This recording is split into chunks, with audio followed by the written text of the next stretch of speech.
They knew him only as Jacobs, the quiet police officer in his early 50s who patrolled the peaceful streets of Pine Creek. Every morning at exactly 8 a.m. he would arrive at the station, meticulously put on his uniform, get his plain coffee from the corner cafe, and slowly begin walking down the town's main street. The young folks called him Sleepy Jacobs. The elderly would just shake their heads and think, a good man but not exciting. No one knew he had spent 20 years in the FBI's most elite unit. No one suspected he had protected 3 different presidents, resolved 12 hostage crises, and survived 34 armed confrontations. And certainly no one thought they would discover who Lazy Jacobs really was, until that Tuesday when 5 armed robbers entered the Pine Creek National Bank. Welcome to Honor Stories. Before we begin this extraordinary tale, share in the comments which state you're watching from today. And if you believe stories of hidden heroes deserve to be remembered, subscribe and share this video.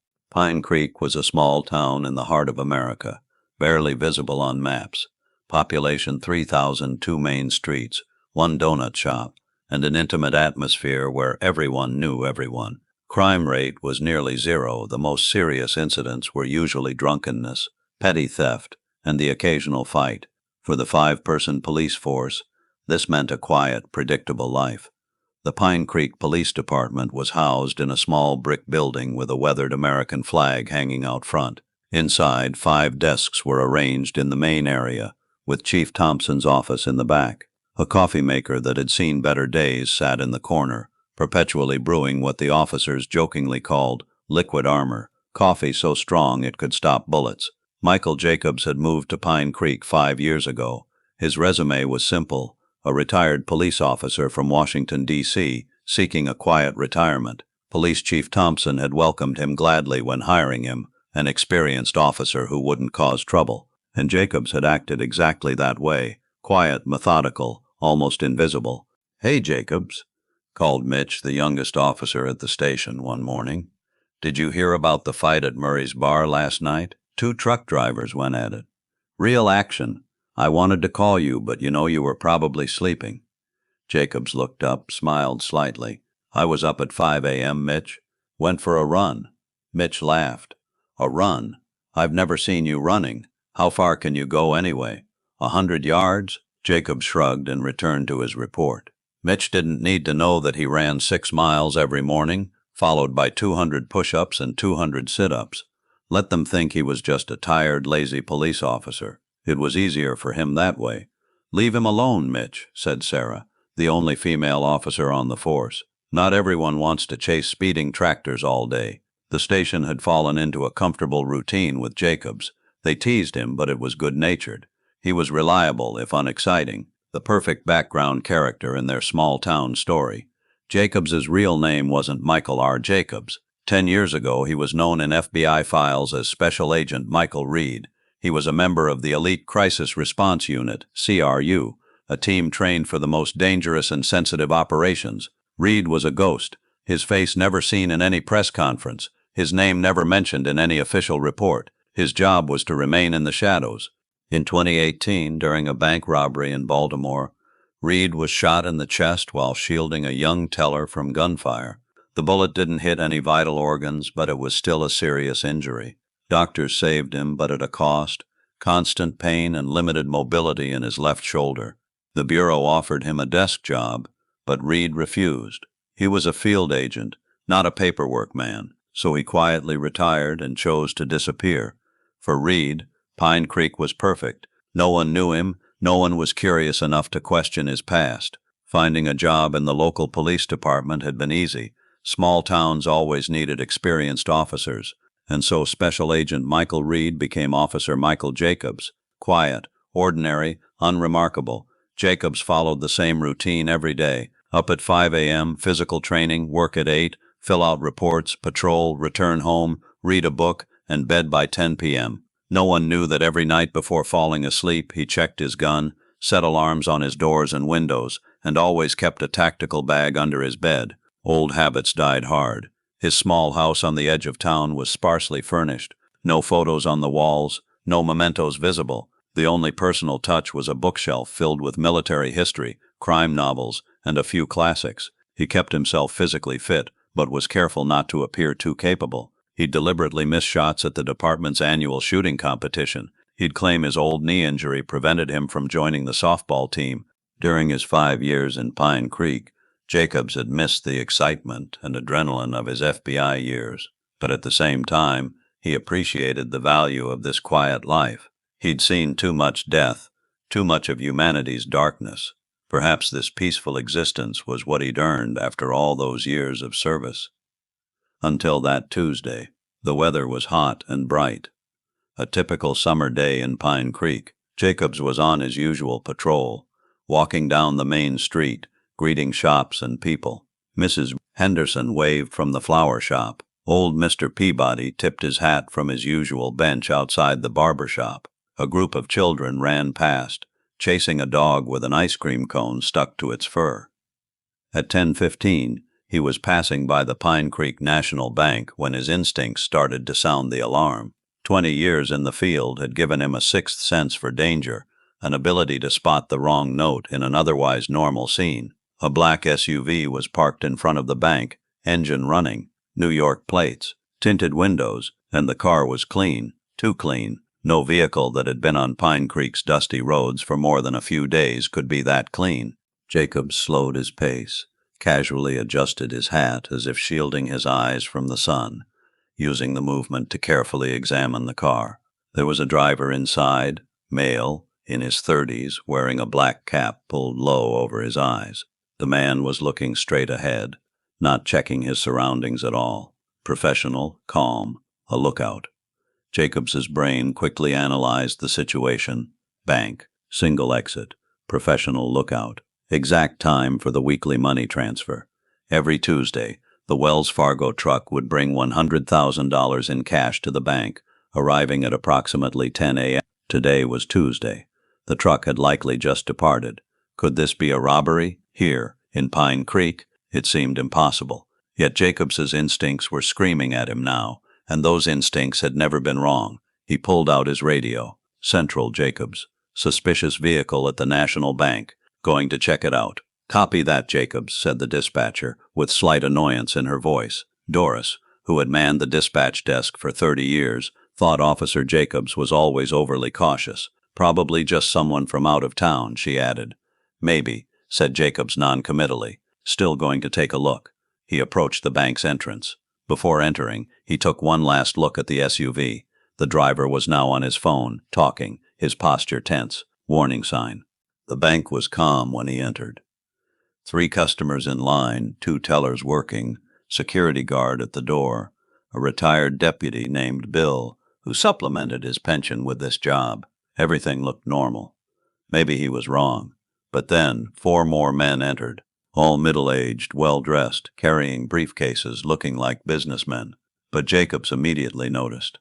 All their gazes were too sharp, their postures too straight. And as they all entered the bank, they took strategic positions, one near the exit, one by the security guard, 2 at the back of the line, classic formation.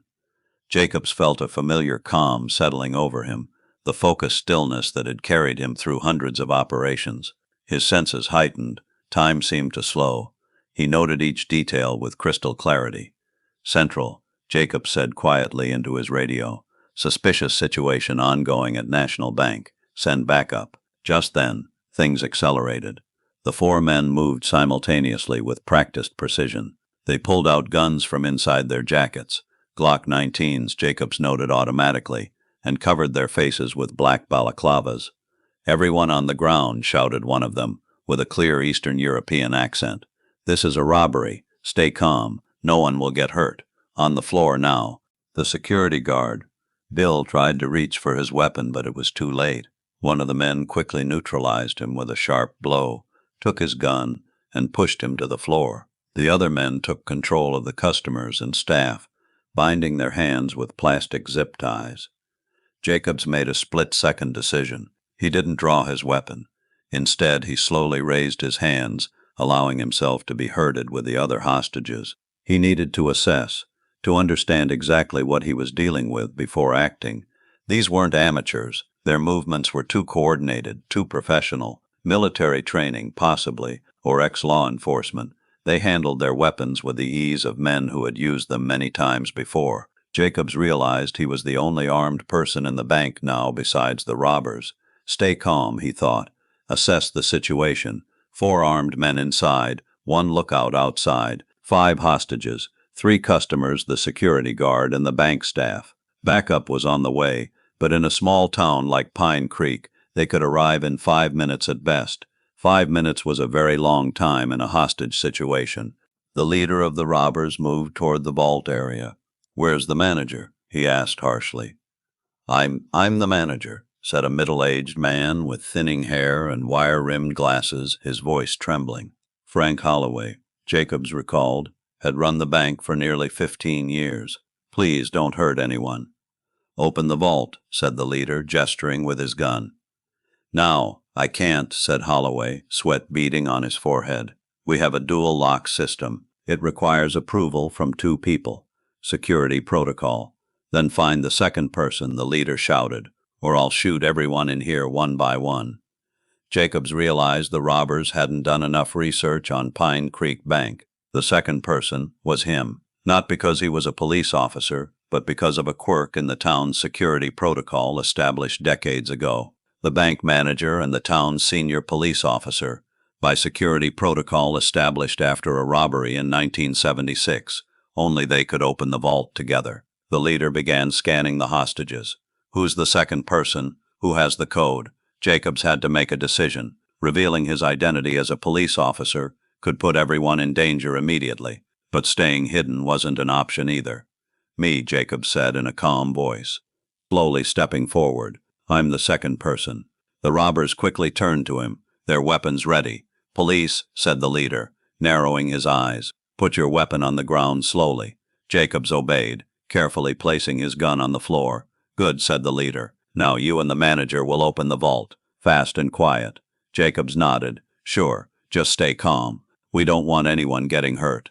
"That depends entirely on you," the leader replied coldly.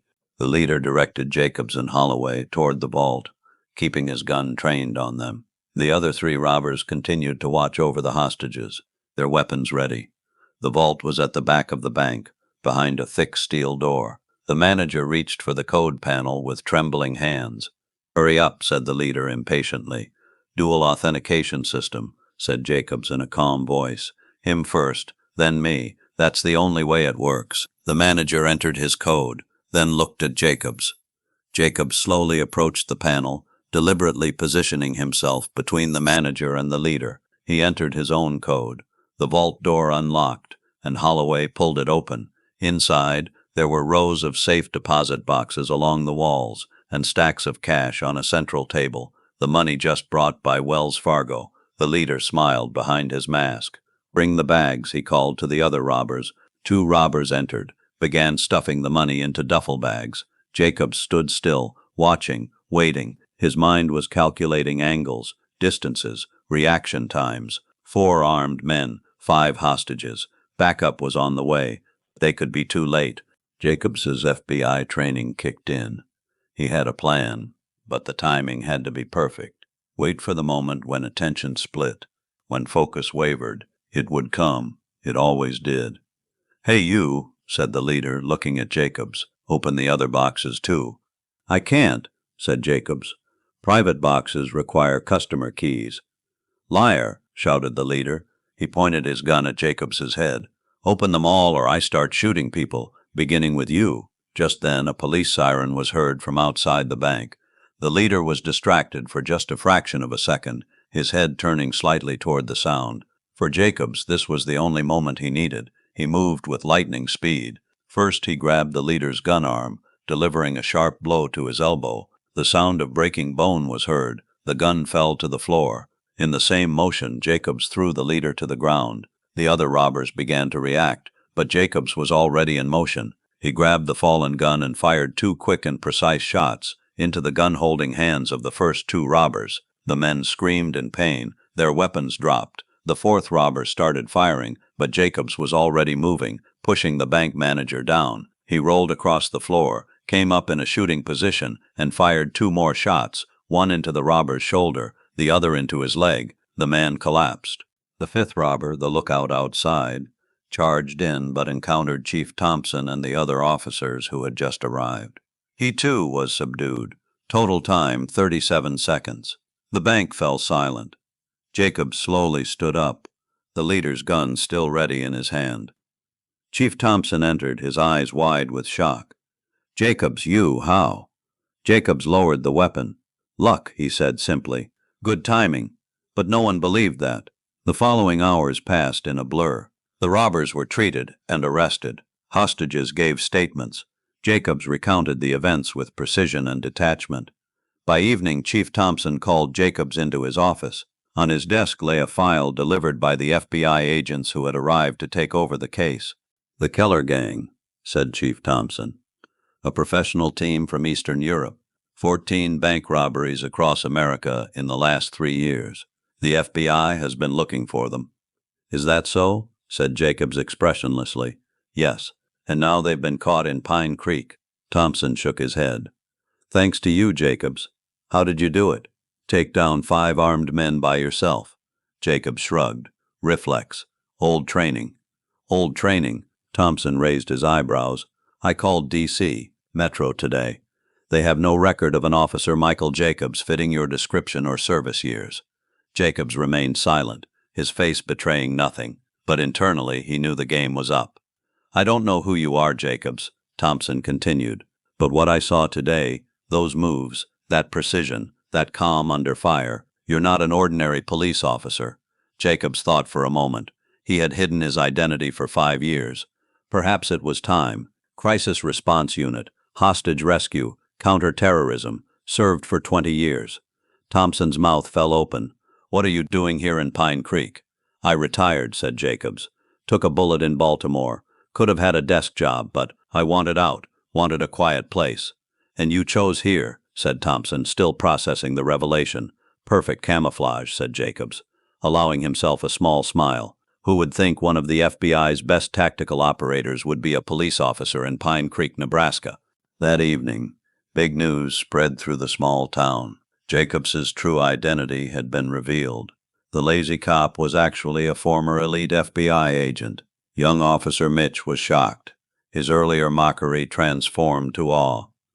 When Jacobs returned home that night, he sat alone with a bottle of whiskey and an old photo album. In the photos, a younger Michael Reed was seen at the FBI training camp with his teammates. His thoughts were interrupted by his phone ringing. "Jacobs," he answered.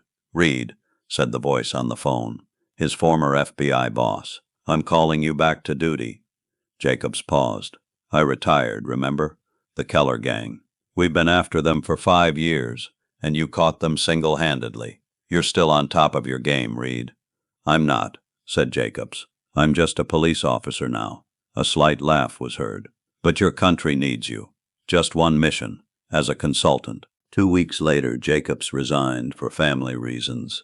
The same day, a new consultant arrived at the FBI office in Chicago. His name was Michael Reed. Sometimes the most extraordinary people are the most ordinary looking. Sometimes a small town's lazy cop is actually one of a nation's most valuable assets. And sometimes true heroes are not those who seek applause and recognition, but those who quietly do their duty. What about you? Have you ever encountered someone like Michael Jacobs? Quietly present, unnoticed by most, but with extraordinary abilities. Perhaps your mail carrier is a former Olympic athlete. Maybe your school teacher is a secret genius. Perhaps around you, real heroes might be people you least suspect. At Honor Stories, we believe there are people around us every day who appear ordinary but carry extraordinary stories. Next time you look at someone who seems ordinary, it might be worth thinking that a hidden hero might lie within them. Don't forget to subscribe, like, and share this video, and we'll see you in the next heroic story. If you have a similar story you've witnessed or heard about, please share it in the comments below. We'd love to hear about the hidden heroes in your communities.